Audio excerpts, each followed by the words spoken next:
from Tenke Fungurumu in the Katanga. Quite unusual from a color point of view. Now we have a lot of the, quite typical to this deposit would be the chrysocolla, which has been dusted by a layer of druzy quartz, and then again some interesting green minerals growing on that. In this case we have chrysocolla, I'm sure, as an undertone, and I actually wonder if it's not a chalcedony perhaps, but the color is almost an azure-white blue. We see it nicely here in the video, a little bit lighter than what you're seeing now.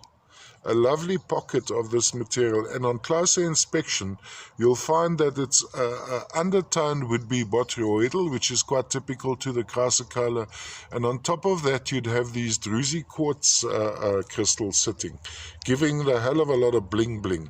So a very, very aesthetic piece. Has been sawn on the back, so it's been sawn to stand flat like this, so when you display it on a turntable you'd go around like this, and the matrix quite typical to Tenke, an almost compacted clay going into a young dolomite. Quite lovely. Size wise, maybe a third of a hand size, just over a third of a hand size. So a very visible piece and an intense azure-whitey color to it. Let's go a little bit closer. Let's see how close we can get. I don't see any other minerals dusting the top of these crystals. I'm going to have a look under magnification.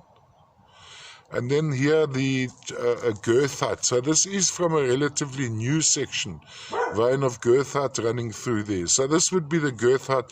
Why I say goethite is because when you look closer at these, you'll find it's little compacted, almost copper red sprays of needles forming botroids on the cross sections. So on those dark cross sections, I think in one or two still pictures over time I've captured that, but very difficult to capture.